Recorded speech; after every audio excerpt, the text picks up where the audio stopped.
근데 저는 그렇게 봐요. 아마 많은 우파 국민들이 이제 윤석열이가 예. 문재인 정권의 비리에 대해서 이제 수사를 뭐 조국부터 시작해서 예. 등등 진행하니까 굉장히 우파를 대변하는 것처럼 많은 응원 지지를 하시는 것 같은데요. 예, 예. 저는 전혀 달리 봅니다. 예, 예. 어떻게 보면 그거는 이제 검찰 두 가지인데요. 검찰 고유의 어떤 그런 업무를 수행하는 것도 하나 있고, 두 번째로는 검찰총장의 어떤 개개인의 캐릭터, 성향에 따라서 어떤 수사하는 방법의 차이라고 봐요. 그런데 마치 문재인 이 집권 세력을 수사를 한다고 해서 마치 그들이 보수 우파를 대변하는 것처럼 착각하면 안 돼요. 왜? 그들은 좌든 우든 간에 나름대로 자기 어떤 헌법적 측면에서 어떤 위반된다고 수사 사건의 어떤 그런 나타나면은 수사는 당연한 거거든요. 예, 예. 좀 그런 관점에서 바라보고, 더더구나 저는 항상 권력을 잡으면요. 예. 권력을 잡게 되면은 권력 내부의 세력끼리 또 갈등과 서로 견제, 또 상당히 심해진다고요. 뭐 그렇기 때문에 예를 들어서 문재인과 집권 후에 가장 먼저 미투 사건으로 안희정이가 날아갔죠. 예, 예. 그러니까 이재명이도 나를 거의 뭐 그런 상태로 몰아갔죠. 그러니까 왜냐하면 좌파 내에도 다양한 권력 세력들이 있기 때문에 그들은 그들 나름대로 어떤 헤게모니 싸움을 한다. 이렇게 저는 우리가 인식해야 되지. 마치 자기들이 어떤 싸우니까 우파티 저는 그런 부분에 대해서 좀 착각하지 말았으면 좋겠다. 예, 예. 그렇기 때문에 지난번 패스트트랙 국회에서 아마 자한당 내에서도 이제 국회 문희상이가 이제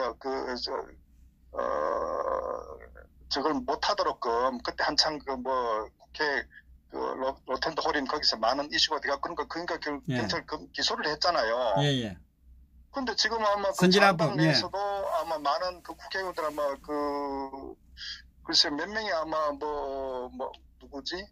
부산에 누구의 500만 원 선고받고 등등 하고 등등 기소가 예. 되고 하는데. 예. 그러니까 저들은 어떻게 보면은 그냥 검찰로서 자기 역할을 하는 거예요.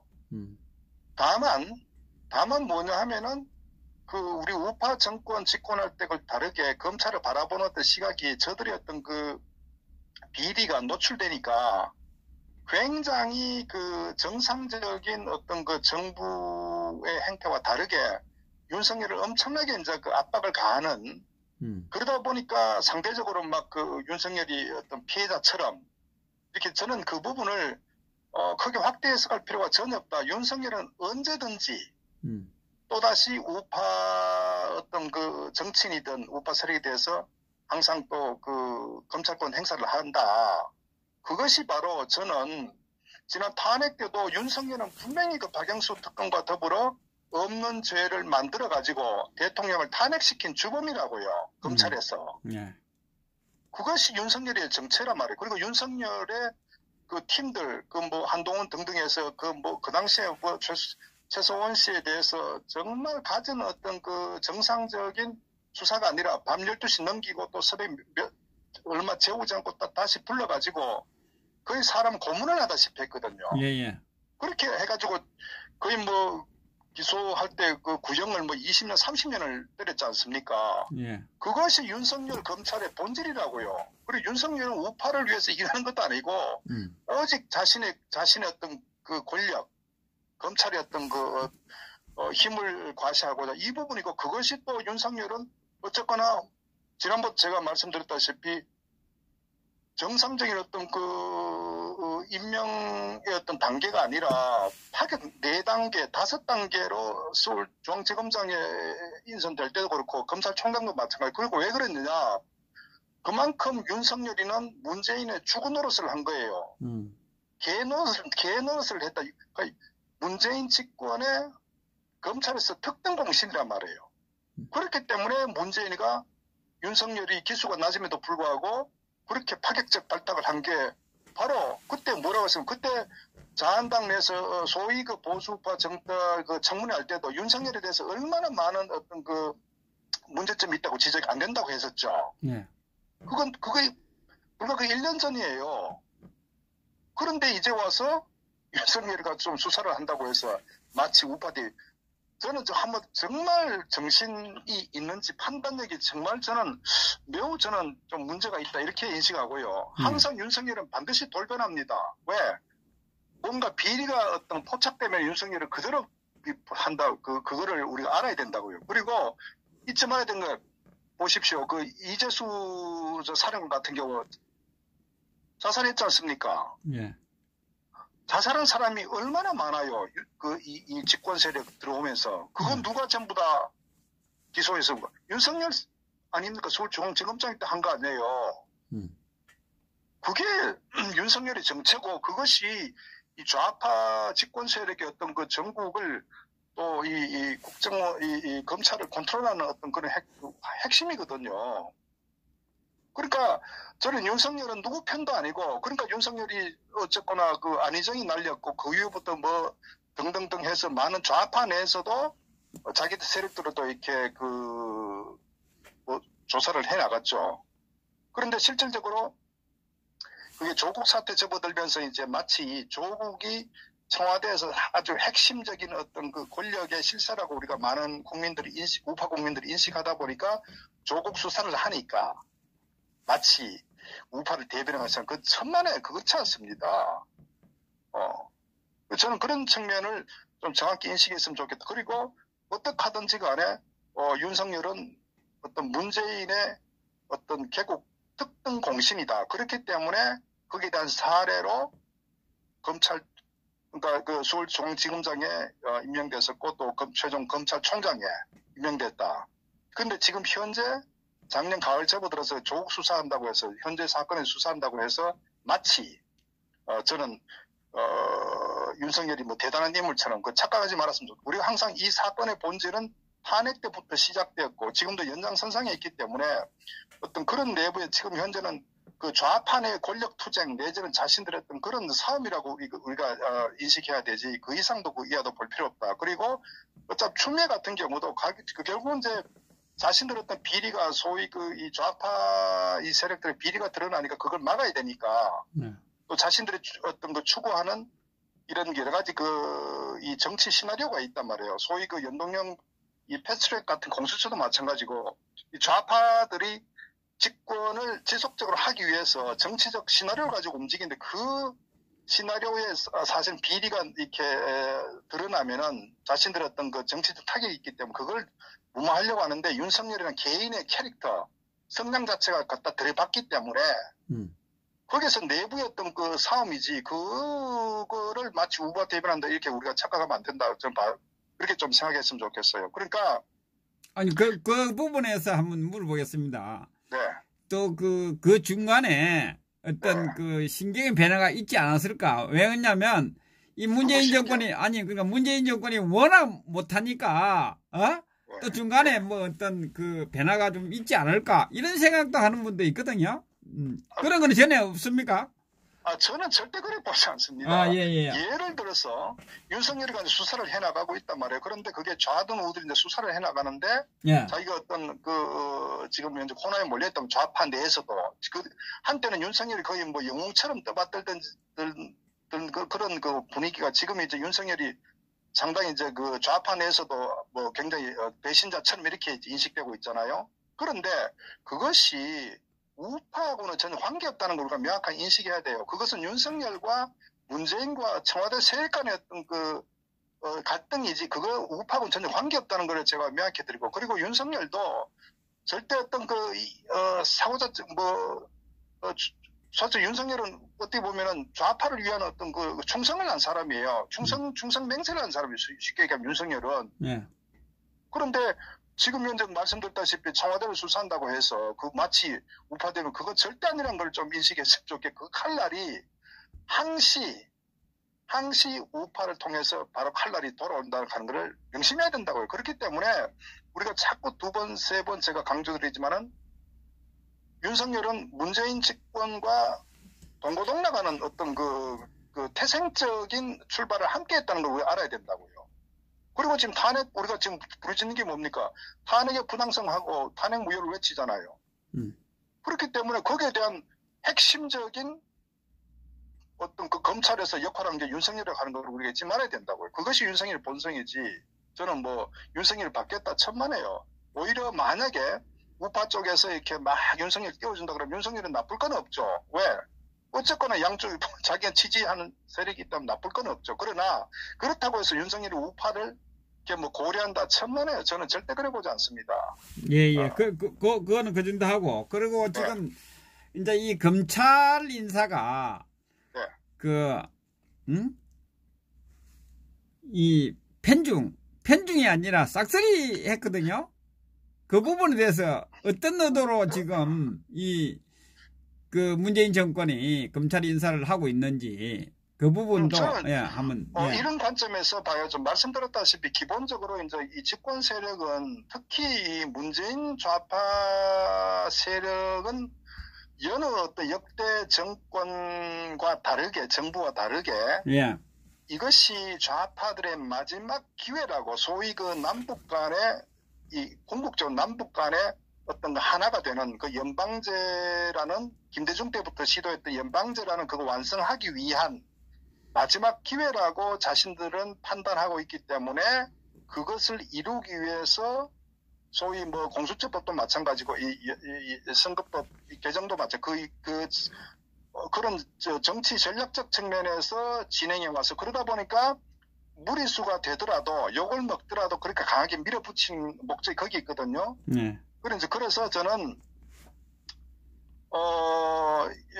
이 부분에서 이제 일을 진행해 나가는데 결국 이제 어쨌거나 문희는 문재인이 부산 출신이지만 실제 어떤 그 떠받드는 세력이 두 세력 아니겠어요. 호남을 기반으로 하는 세력과 종북 주사파 세력들이 두 축이 문재인을 떠받들고 있거든요. 그런데 걔들이 항상 주장했던 게 뭐냐면 좌파는 호남을 기반으로 한 주류 세력 아닙니까? 쉽게 얘기하면은. 그것도 뭐 그쪽이지 다 좌파가. 근데 저들이 주장하는 건 뭐냐면 지금까지 영남 기반의 소위 보수파 정권이 지속돼 왔다면 그거를 주류 세력을 교체하겠다는 게 저들의 핵심적인 어떤 정치 전략 중에 하나거든요. 그러다 보니까 호남의 세력의 특성 자체는 저들은 굉장히 이 단계라는 힘이 매우 강하다고요. 그러니까 옳고 그름보다는 내 편이냐, 너 편이냐, 그러니까 호남 세력이냐 아니냐에 따라서 어떤 그 아군과 적군을 구분하는 그런 그 특성을 갖고 있는 게 호남의 어떤 그 특성이라고요. 그러다 보니까 자신들의 목적을 이루어야 되고 또 어떤 대한민국 주류 사회를 바꾸기 위해서는 바꾸는 그 호남이 대한민국 주류 세력화 된다는 걸 얘기하는 거라고요. 그렇게 됨으로써 어떤 뭐 이념적으로도 어떤 변화를 주고 또 대한민국의 모든 전 분야의 산업 분야에 뭐 입법, 사법, 행정 할 거 모든 어떤 사회 주력을 호남 출신들로 채워가지고 이 기반을 가지고 영구히 장기 집권한다는 거. 그 기반하에서 남북 간에 하나로 이제 통합한다는 이런 그 기본적인 저는 전략을 갖고 있다고 봅니다.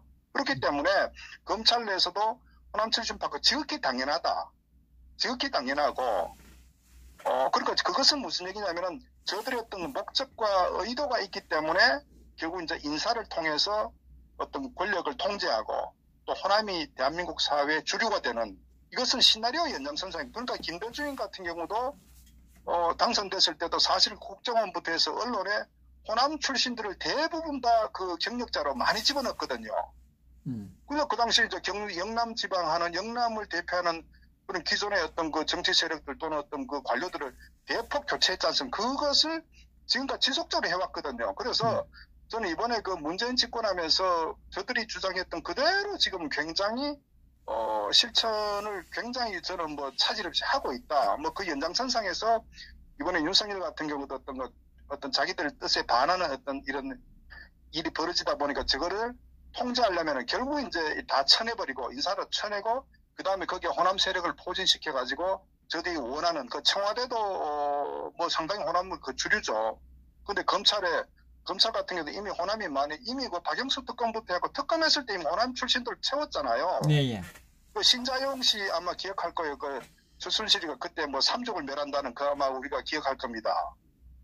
그 당시에 그런 거, 박영수 특검도 호남 출신들로 특검을 채워가지고 이미 그때부터 저들은 이미 그 시작이 됐기 때문에 어쨌거나 지금은 상당 부분 거의 평정이 됐다. 그 공공기관부터 뭐 국세청부터 해서 그 다음에 국정원, 그 다음에 기무사, 그 다음에 어떤 그 육참 총장이나 국방부 대부분 다 호남을 다 채웠잖아요. 그러니까 대한민국은 이미 끝난 거예요. 주류세력 교체가 됐어요. 됐는데 마지막에 이제 윤석열 같은 개인의 성향들이 튀니까 그조차도 이제 완전히 그 물갈이 교체가 완전히 그 뭐 압도적으로 저들이 원하는 쪽으로 가고자 하는 게 지금 현재 뭐 이런 뭐 정치 환경이고 저는 이미 호남 출신들로 해서 이미 대한민국은 완전히 장악됐다. 심지어 자유한국당 내에도 뭐 그런 영향이 상당히 많이 있죠. 그러다 보니까 소위 뭐 5.18에 대해서도 입만 뻗긋해도 거의 뭐 잡아가듯이 이렇게 돼버렸잖아요. 그러니까 지금 자한당 내에도 사실은 뭐 호남 출신들이 지금 뭐 거의 뭐 큰 소리 치는 거 아닙니까 지금? 그러니까 지금 현재 친박이 완전 사라져버린 상태고, 그러니까 대한민국 이미 국회조차도 이미 그 호남 출신들로 이미 저는 장악됐다. 그러니까 지금 현재 신당 창당 같은 경우도 지금 홍석현의 또 홍석현도 전북 아닙니까? 중앙일보 사주. 예, 예. 그 다음에 김종인이도 전북 아닙니까? 그러니까 정치 세력도 지금 현재 신당 창당 소위 중도로 표방한다는 신당 세력들도 호남을 기반으로 하는 그런 세력이 중추가 돼가지고 정치 세력 재편한다고 지금 하고 있는 게 그것도 정치권에 이루어지고 있단 말이에요. 뭐 저한당도 뭐 원내대표가 광주 아닙니까? 심재철 씨도 뭐 그 심재철 뭐 원전 광주죠. 그러니까 호남 쪽은 어쨌거나 대한민국의 정치 주류를 이미 바꿔 자기들 원하는 걸 이뤘다고 저는 보고 이제 완전히 그 세부적으로까지 완전히 그 뿌리 내려가지고 그렇게 지금 마지막 단계를 가고 있는 상태다.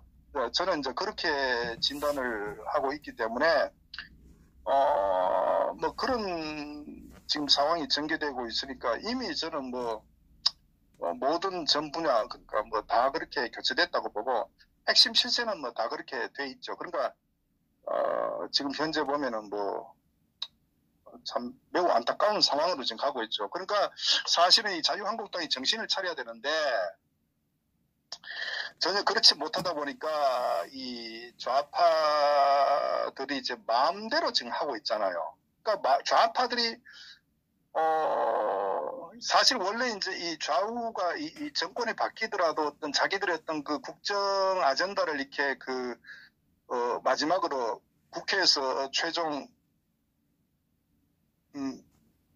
결정을 내리기 전에 항상 이제 야당하고 해가지고 안 되면 서로 간에 뭐 주거니 받거니 뭐 영수회담도 하고 등등 그랬는데 지금 전혀 그런 게 없잖아요. 왜? 그것은 일방적으로 가고 있다는 얘기는 역설적으로 하면은 소위 보수 우파로 표방하는 세력들은 거의 괴멸됐다. 그렇기 때문에 자신들이 일방적으로 그러니까 자신들의 뭐 어떤 그 뭐 추경이든 예산안이든 선거법이든 모든 것들을 마음대로 하고 있잖아요. 원하는 거 다 100% 다 이루어졌잖아요. 예. 그러니까 그럼 지금 현재 정치 상황이 그렇게 돼 있다는 얘기예요. 그러니까 지금 사실은 문제는 자유한국당이 정말 저는 좌파 욕할 거 하나도 없어요. 왜? 좌파 정치 잘하고 있는 겁니다. 우파도 원래 정치를 좌파처럼 저렇게 해야 되는 거예요. 좌파는 매우 정치 잘하고 있다고요. 원래 우리나라처럼 이념이 굉장히 대립된 상태에서는 사실 미국처럼 이렇게 뭐 민주당과 공화당의 어떤 그 노선 정책에 크게 차이 나지 않는 거 좌우가 바뀌어도 큰 문제는 없어요. 그런데 우리나라는 이 한반도 특수 상황과 좌우의 어떤 그 이념과 정체성 가치가 매우 어떤 그 첨예한 상황, 정말 북한과 통합되는 이런 상황에서는 좌우 중에 하나는 사실 괴멸돼야 돼요. 대한민국. 그런데 저는 그 자유한국 보수파 정치 세력들이 매우 착각하고 있는 게 자신들은 어떤 뭐 국회의원들이 뭐 저녁도 먹고 등 하는 모르겠지만은 실질적으로 대한민국은 좌파들은 전혀 그렇지 않게 어떤 그 전략적 노선과 어떤 목적을 갖고 움직이는데 비해서 소위 자한당 내 정치 세력들은 너무나 그 철없는 한심한 정말 어떻게 보면 좌파들하고 비교하면 완전히 아마추어 초등학생 정도의 어떤 수준밖에 안 되는, 이러니까 일방적으로 지금 먹혀들어가거든요. 그러니까 저는 좌파는 매우 잘하고 있다. 왜? 저들의 목적을 이루어 나가고 있고, 반면에 소위 그 보수 우파라고 표방하는 이 자유한국당 몸담고 있는 정치 세력들은 저는 너무나 심각한 국가에다 폐해를 끼쳤다. 그리고 폐륜 집단이기 때문에 역사에 있어서 이렇게 무능하고, 문재인이 무능한 게 아니라요, 이 자유한국당의 정치 세력들이 너무너무 무능하다. 저는 그래서 이들이 단죄하는 게 저는 그 첫 번째 길이라고 보는 거예요. 그리고 사실 이번에 그 4.15 총선 때 반문을 위해서 뭐 연대하자 통합하자, 저는 반문이 중요한 게 아니라 우파의 어떤 그 위장, 우파의 가치와 이념도 없는, 그야말로 배지를 위해서 수단 방법 안 가는 이런 세력들을 척결하는 게 저는 첫 번째다, 이렇게 보는 거예요. 그래서 막말로 뭐 250석을 가져 본들, 저런 그 개개인의 자기의 어떤 사욕을 추구하는 이런 집단 세력들은 여기는 희망 없다. 저는 그렇게 봅니다. 그래서 뭐 대한민국 현재 어떤 상황은 국회 내에서는 숫자가 중요할지 모르지만은, 그러나 이 좌파들이 지금까지 싸우면서 숫자하고 압도에 이긴 건 아니거든요. 그래서 저는 대한민국 어떤 그 우파의 정치 혁신과 이념 가치를 함께하는 집단 세력을 얼마나 많이 만드느냐가 중요한 거지. 그래서 뭐 조대표 그런 말씀하죠. 만약에 4.15 총선 때 우리 공화당이 아마 원내 교섭단체를 확보할 정도만 되면은 뭐 아마 그 국회를 쉽게 호락호락하지 않게 될 거예요. 그래서 저는 지금은 투쟁과 이념의 어떤 그 시기이기 때문에 자꾸 뭐 맹목적으로 반문하자는 측면보다는 강한 야당, 정말 이념과 정체성을 제대로 확립된 그런 사고를 가진 어떤 그 정치 집단이 얼마나 많이 배출하느냐가 저는 훨씬 더 중요하다고 보는 거예요. 왜? 국회에서 안 되면 어차피 장외 투쟁해야 국민과 함께 투쟁하는 거거든요. 그렇기 때문에 지금 아마 많은 국민들이 국회 해산해야 된다고 생각하면 90% 이상의 국회에 대한 불신을 갖고 있을 거예요. 그러니까 앞으로는 대한민국이 결국 이제 김정은의 입에다가 먹히느냐 마느냐 하는 이런 중차대한 상황이 있기 때문에 결국은 앞으로 국회 자체 내에서 어떤 그 이루어지는 게 아니라 다수의 국민들과 함께 이 좌파들과 싸우는 그런 형국이 되기 때문에 결국 투쟁력과 얼마나 우파적 가치와 이념을 철저하게 갖고 있는 사람들이 국회에 들어가느냐, 저는 그것이 훨씬 더 중요하다. 지금 현재 뭐 유승민, 안철수 이런 이 패륜들이 정치를 한다 그러면요, 대한민국 끝났다. 저는 뭐 숫자 아니라고 봅니다. 저는 그렇게 진단하고 있어요.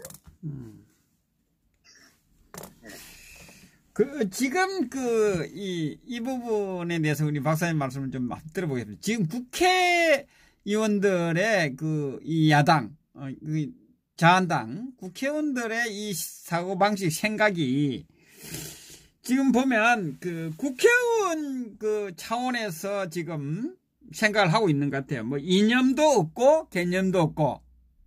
그게 맞나요? 그러다 보니까 이러한 좌파가 잡아도 이 승격성을 모르고 있는 것이 이 자한당 아닙니까, 지금?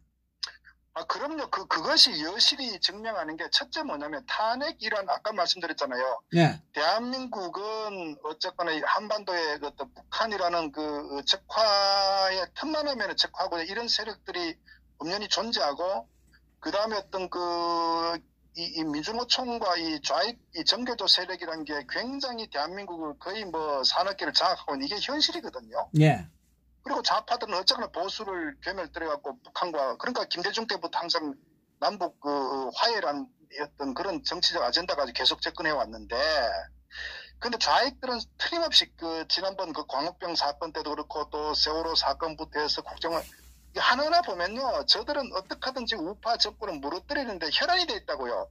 선거를 통해서 분리하게 되면은 선거가 아닌 사회적 이슈를 가지고 어떤 좌익 민노총이나 이런 폭력 집단 시민사회단체를 앞에 내세워가지고 무너뜨려, 그게 좌익의 실체였다고요. 네. 그거 성공했죠. 자, 그러면 정상적인 정치인이라면은 좌파들은 저렇게 움직여 나갔기 때문에 우파가 어떻게 어떤 대응을 해야 된다는 것을 저는 그거는 ABC라고 보는 거예요. 그럼에도 불구하고 탄핵은 좌파가 시킨 게 아니고 엄연히 김무성과 유승민이 둘이 돌돌 뭉쳐가지고 탄핵을 시켰다고. 이 탄핵은 좌파가 시킨 게 아니란 말이에요.